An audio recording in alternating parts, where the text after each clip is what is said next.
Digital marketing నేర్చుకుని AI tools వాడుతూ డబ్బులు సంపాదించాలనుకుంటున్నారా? ఈ నెంబర్ కి కాల్ చేయండి. అతడు చేసేది వైద్య వృత్తి. బుద్ధి మాత్రం వక్ర బుద్ధి. అందమైన భార్య, ముద్దులోలికే ఇద్దరు చిన్నారులు.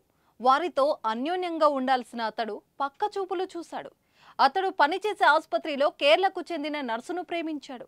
భార్య పిల్లలను వదిలిపెట్టి ప్రియురాలితో పరారయ్యాడు. కానీ పెద్ద మనుషులు నచ్చజెప్పి తిరిగి తీసుకువచ్చి భార్య పిల్లలను అతడికి అప్పగించారు. కానీ పట్టుబని 15 రోజులు కూడా కలిసి కాపురం చేయలేదు. ఏం జరిగిందో ఏమో, మంగళవారం రాత్రి భార్య, ఇద్దరు పిల్లలు రోడ్డు ప్రమాదంలో మరణించారని బామ్మర్దికి ఫోన్ చేశాడు.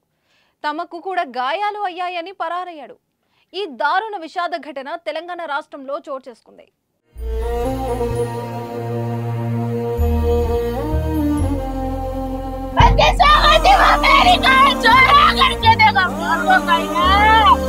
కొట్టేవాడును ఇష్టం లేదు, వెళ్ళిపోవాల్సిందే.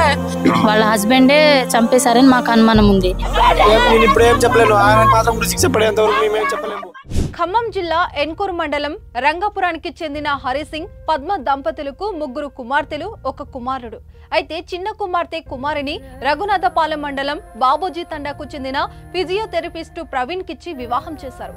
హైదరాబాద్ లో ఓ ప్రైవేట్ ఆసుపత్రిలో పనిచేసే ప్రవీణ్ కాపురాన్ని హైదరాబాద్ లో పెట్టాడు. వీరికి 4 ఏళ్ల కృషిక, 2 ఏళ్ల తన్షిక సంతానం. ఇద్దరు ఆడపిల్లలే పుట్టడంతో అసంతృప్తిగా ఉన్న ప్రవీణ్ రెండో బిడ్డ పుట్టిన దగ్గర నుంచి భార్యను వేధించడం ప్రారంభించాడు. హైదరాబాద్ లో సరిగా ఇంటికి రాకుండా నిర్లక్ష్యం చేయడం ప్రారంభించాడు. ప్రవీణ్ పనిచేసే ఆసుపత్రిలో పరిచయమైన కేరళకు చెందిన యువతిని ప్రేమించాడు. ఆమె మైకంలో పడిన అతడు ఆసుపత్రి పని మీద బెంగళూరు వెళ్తానని చెప్పి ప్రియురాలితో కేరళ వెళ్లాడు. ఆలస్యంగా తెలుసుకున్న కుమారి తల్లిదండ్రులు కొంతమంది పెద్ద మనుషులను తీసుకెళ్లి నచ్చజెప్పి తీసుకువచ్చారు. పెద్ద మనుషుల సమక్షంలో కుమారి కాళ్ళపై పడిన ప్రవీణ్ ఇకపై మంచిగానే చూసుకుంటానని మాట ఇచ్చాడు. హైదరాబాద్ లో వద్దు, ఖమ్మంలో జాబ్ చూసుకోమని పెద్ద మనుషులు సూచించడంతో గత 15 రోజులుగా బాబోజీ తండాలో ఉంటున్నారు. ఈ నెల 25వ తేదీన ప్రవీణ్ కుమారి పెళ్లి రోజు ఉండగా కుమారి కేక్ తెప్పించినప్పటికీ ప్రవీణ్ ఇంటికి రాకుండా ఇబ్బంది పెట్టాడు. పిల్లలతోనే కేక్ కట్ చేపించిన కుమారి విషయాన్ని తమ్ముడికి చెప్పింది. బాధపడకక్క, నేను వచ్చి ఇంటికి తీసుకొస్తానులే అని చెప్పాడు తమ్ముడు. కానీ కాసేపటి తర్వాత నేను బావ పిల్లలను తీసుకుని కార్లో వస్తాము, నువ్వు ఏం రాకు అని మెసేజ్ పెట్టింది కుమారి. మా దగ్గర ఫోన్లు కూడా ఉంచలేదు, మాకేం ఫోన్ చేయలేదు. వాళ్ళ హస్బెండ్ ఉన్నాడు కదా, ఎక్కడో ఉన్నాడంట. ఆయన వచ్చిన తర్వాత ఆయనతో మా చెల్లికి ఏమైందా, వాళ్ళకి ఏమైందో ఆ తర్వాత వాళ్ళతో అడుగుతాం. నీకు తెలియదు, నాకు తెలియదు. వాళ్ళ భర్త ఉన్నాడుగా, వాళ్ళ ఫ్యామిలీ వాళ్ళు ఉన్నారుగా, వాళ్ళు తెలిసిద్ది. మాకైతే ఏం తెలియదు. చంపేశారని అనుమానం ఉంది. వాళ్ళ హస్బెండే చంపేశారని మాకు అనుమానం ఉంది. యాక్సిడెంట్ అని చెప్పి కార్ క్రియేట్ చేశారు. మేము నమ్మట్లేదు. ఆయన వచ్చిన తర్వాత, ఆయన సైన్ చేసిన తర్వాత తెలియదండి, మాకు తెలియదు. ఆయన ఎక్కడ ఉన్నాడో మాకు తెలియదు. మా అత్త వాళ్ళ ఇంటి దగ్గర మేము ఉన్నాం, వాళ్ళ అత్త వాళ్ళ దగ్గర 6 ఇయర్స్ అండి. మొన్న 26 నుంచి 6 ఇయర్స్ కలిగింది. పెళ్లి యానివర్సరీ అని చెప్పి కేక్ కటింగ్ అని చెప్పి ఏం చెప్పలే, మాకు ఏం చెప్పలే. తన దగ్గర ఫోన్ లేదు, మా చెల్లికి ఫోన్ ఇవ్వట్లేదు. ఇంటి దగ్గర వచ్చిన కాడ నుంచి మా చెల్లి దగ్గర ఫోన్ లేదు, మా చెల్లితో మాట్లాడలేదు. మాకు అదంతా మాకు తెలిస్తే మేము ఇక్కడ దాకా ఎందుకు వస్తాం? మాకు తెలియదండి. ఆర్ఎంపీ డాక్టర్ హైదరాబాద్ లో చేస్తారు. బానే ఉన్నారు, మంచిగానే ఉండేవాళ్ళు. తెలీదు ఏం గొడవ జరిగిందో తెలీదు. వాళ్ళు మా అక్క కూడా చెప్పలేదు. చిన్న పిల్లలు ఉండే, ఒక 2 ఇయర్స్ 4 ఇయర్స్ పాప. ఏం జరిగిందో ఏమో తెలియదు కానీ మంగళవారం రాత్రి 7 గంటల సమయంలో బావమర్దికి ఫోన్ చేసిన ప్రవీణ్, హరియా తండ దగ్గర మేం వస్తున్న కారుకు యాక్సిడెంట్ అయింది. మీ అక్క పిల్లలకు సీరియస్ గా ఉంది, నాకు కూడా దెబ్బలు తగిలాయి, వాళ్ళకి స్పృహ లేదు, నేను ఆసుపత్రికి వెళ్తున్నా అంటూ ఫోన్ చేశాడు. కంగారు పడిన కుమారి తమ్ముడు అక్కడికి వెళ్లి చూడగా విగత జీవులుగా ఉన్నారు. కారుకు ఎలాంటి డ్యామేజ్ కాలేదు. మృతుల ఒంటిపై గాయాలేమీ లేవు. నేను ఇప్పుడు ఏం చెప్పలేను. ఆయన మాత్రం గురించి చెప్పేంత వరకు మేమేం చెప్పలేము. ఇది మాత్రం నిజంగా నీ కళ్ళారా చూసి అన్ని ఆయన కడుపులో మెయిన్ గా 3 సస్పెక్ట్స్. వాళ్ళ 3 వస్తేనే ఏమైనా తెలుస్తుంది, ఆయన 3 వస్తేనే ఏమైనా వస్తుంది. మెయిన్ గా అఖిల్ ప్రతి ఒక్కటి తెలుసు వాడికి. అటు నుంచి ఇటు మొత్తం తారు మార్చేసిందంటే అఖిల్. వాళ్ళ తర్వాత వాళ్ళ మామ ప్లస్ ఇంకా మంగిలాలని వాళ్ళ పెద్ద అవుతాడు. వాళ్ళు 3 ప్రతిగా అక్కడ 15 days మేము అక్కడ హైదరాబాద్ ఉన్నప్పుడు ప్రతి ఒక్కటి నేను చూసుకున్నా. దాని తర్వాత ఇక్కడ 17 days వాళ్ళు చచ్చిపోయేంత వరకు చేశారంటే మీరు ఒకసారి అర్థం చేసుకుని మీరు అనుకోండి ఒకసారి. అంతా మొత్తం మా కాళ్ళ మీద పడ్డాడు, అక్క కాళ్ళ మీద, నా కాళ్ళ మీద, చిన్నోని నేను, అక్క నా కాళ్ళ మీద పడ్డాడు, నా కాళ్ళ మీద. సరే ఏం కాదు మంచిగా, అక్కడ అక్క ఒక్కటే ఉంటది హైదరాబాద్ లో, చుట్టుపక్కల మన వాళ్ళు కాదు, అక్కడ బతకలేదని మేమే పోయాము. నేనే పోయి అందరిని పోయి చెప్పేసి ఇంటికి తీసుకొచ్చి 17 days ఇక్కడే ఉన్నారు వాళ్ళు. దీంతో అనుమానం వచ్చిన కుమారి కుటుంబ సభ్యులు పోలీసులకు ఫిర్యాదు చేశారు. కేసు నమోదు చేసుకున్న పోలీసులు పోస్ట్ మార్టం రిపోర్ట్ గా వస్తే కానీ ఏం చెప్పలేమంటున్నారు. ప్రవీణ్ జాడ ఇంకా తెలియరాలేదు. వాస్తవమే, ఆ మనిషి కూడా మేము తక్కియాలనే ఉంటది. అతను ఏ కారులో తీసుకుపోయారు, ఏ అంబులెన్స్ లో తీసుకుపోయారు అనేది తెలవాలి కదా. ఏది తెలవకుండా ఏదో హాస్పిటల్లో ఉన్నాడు, తీరేసుకున్నాడు. మేము కూడా బంధువులమే కదా. మా ఒక అల్లుడు 3 చనిపోయారు, ఒక్కడైనా బతుకున్నాడు కదా. ఆ అల్లుడికి కూడా మేము కాపాడాలనే బాధ్యత ఉంటది కదా మమ్మల్ని. దాన్ని కాపాడటానికి కూడా మాకు ప్రయత్నం లేకుండా యాక్సిడెంట్ అయిండు, ఆయన ఎక్కడ పోయిండో తెలియదు, ఏ ఊర్లో ఉన్నది తెలియదు, ఏ హాస్పిటల్లో ఉన్నది తెలియదు అని అంటే అది కారణం ఏమన్నట్టు చంపినట్టే కనబడుతూనే ఉంది మమ్మల్ని. ఆ కారు చూసినా అట్టే కనబడుతుంది, వాళ్ళు బంధువుల ఊరు వైపు చూసినా కూడా అంతే ఉంది.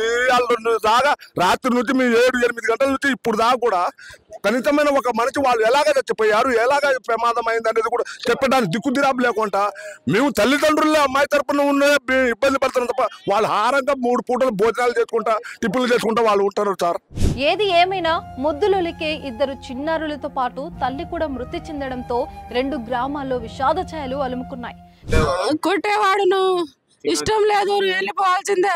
నేను ఒక అమ్మాయిని ఉంచుకున్నా, కేరళ అమ్మాయి అంట. అయితే ఏంటి పరిస్థితి ఎప్పుడు ఉంది? అక్కడి నుంచి వచ్చారు కదా, మంచిగా బతకాలంటే ఇప్పటి నుంచి మంచిగానే ఉంటాం అత్తయ్య. ఇంటికి తీసుకుపోతే వాళ్ళ అత్తయ్య ఉన్నది రా అని ఫోన్ చేస్తే మరి రేపు వస్తా అన్నది. ఇవాళ రాబిట అంటే అమ్మ ఇద్దరం వస్తాంలే అన్నది. అయితే ఈ ఫోన్ అంటే ఆయన మాట్లాడుకుంటా పండుకున్నాడట. అయితే నేను వస్తామ్మా అన్నది. రామా అని అంటే ఫస్ట్ తమ్ముడుకు తోలంటే మళ్ళీ ఫోన్ చేసిన వస్తుండ అంటే వద్దమ్మా కార్లో పోదాం అంటుండు. కాలనే సార్ ప్లాన్ ప్రకారమే చేసాం, లేకుంటే 70 తగలాలేక 70 తగలాలి, లేకుంటే నెత్తురైనా వెళ్ళాలి. ఏం లేకుండా వాళ్ళ అమ్మకి, వాళ్ళ చెల్లికి, వాళ్ళ బాబాయ్ కొడుకు ఆయన పైన ఉంది. ఆయన మొత్తం చెప్తుండు. తర్వాత మా అబ్బాయికి ఫోన్ చేసి అమ్మాయితో మాట్లాడినాం, 8 సంవత్సరాల నుంచి ఉందంట, 8 నెలల నుంచి అని అంటుండు వాళ్ళ బాబాయ్ కొడుకు. ఆయన పేరు అఖిలు. కుమారి బంధువులు మాత్రం ప్రవీణే హత్య చేశాడు, అతడికి ఉరిశిక్ష వేయాలని డిమాండ్ చేస్తున్నారు. మా అమ్మాయి ఆడ ఉన్నారు సార్, హైదరాబాద్లో ఉంటే సార్ ఏం చేశారంటే ఆ అమ్మాయికి బాగా 9 నెలలు అంది సార్. అప్పటి నుంచి బాగా టార్చర్ అని వాళ్ళ అమ్మకి చెబుతుంది మా బిడ్డ. అదే ఏంటంటే నేను ఇంటికి రాను, నీకు ఈడాకులు ఇస్తా, నీకు ఇష్టం లేదు. అయితే వేరే అమ్మాయికి తీసుకొని 15 రోజులు టూర్ వెళ్ళిపోయింది సార్. కేరళ వెళ్ళారు సార్, బెంగళూరు అని పోయారు, సార్తో పోతారని పోయారు మా అమ్మాయికి చెప్పి.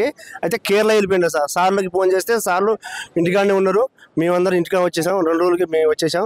మీ ఆయన ఒక అమ్మాయిని తీసుకొని వెళ్ళిపోయారు, మాకైతే తెలియదు అండి అని మా అమ్మాయి గారికి వేరే అతను పాలు ఇచ్చే అమ్మాయి అడిగితే సార్ మా అమ్మాయి ఏం చేసిందంటే, నాయన నేను తట్టుకోలేక భరించలేకపోతున్నా నాయన, మీరు రావాలంటే మేము పోయినాం సార్. వాళ్ళ తల్లిదండ్రులు, మేము ఇద్దరం, వాళ్ళ మామ, బాబాయ్ కొడుకు, మా అల్లుడు, మేము ఒక 5 వచ్చి ఇంట్లో కూర్చోబెట్టి అడిగినాం. ఏమని చెప్పినామని సార్, నువ్వు ఇక నుంచి మంచిగా ఉండు, ఏదో అది జరిగిందో వదిలిపెట్టు, ఇక నుంచి మంచిగా ఉండు, 2 అమ్మాయిలు ఉన్నారు, మా అమ్మాయికి నీకు ఇచ్చిన మంచిగా చదువుకో అల్లుడు అని నేను చెప్పిన. చూద్దాం పోస్ట్ మార్టం రిపోర్ట్ లో ఏం వస్తుందో, అది ప్రమాదమా లేక పక్కా ప్లానింగ్ మర్డర్సా అని. మేము అమ్మాయి తరపు వచ్చినామండి, కుమారి అనే అమ్మాయి తరపున వచ్చాము. మాది రామ్నగర్ తండా, ఏనుకూరు మండలము. వచ్చేసి రాత్రి అనగా యాక్సిడెంట్ జరిగి చచ్చిపోయినాక ఆ అమ్మాయి చచ్చిపోయిన కుమారి అనే వాళ్ళ మామ ప్రవీణ్ కుమార్ అనే తన తండ్రి గారు ఉన్నారు. కాసేపు చూశారు, ఆ కోడల ఓం మనవరాల అని ఏడ్చినట్టే ఏడ్చిండు. ఆ తర్వాత ఒక్కొక్కరు జారిపోయారు.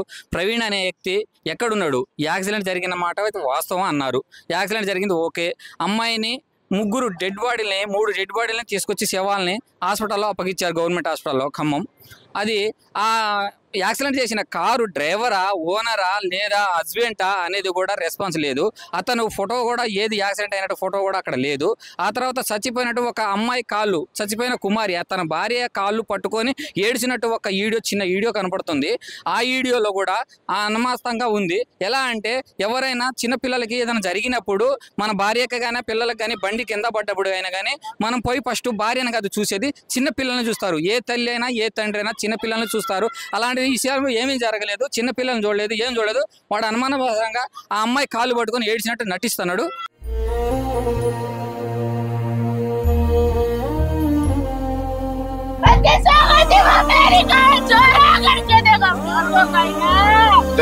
కొట్టేవాడు నువ్వు ఇష్టం లేదు, వెళ్ళిపోవాల్సిందే.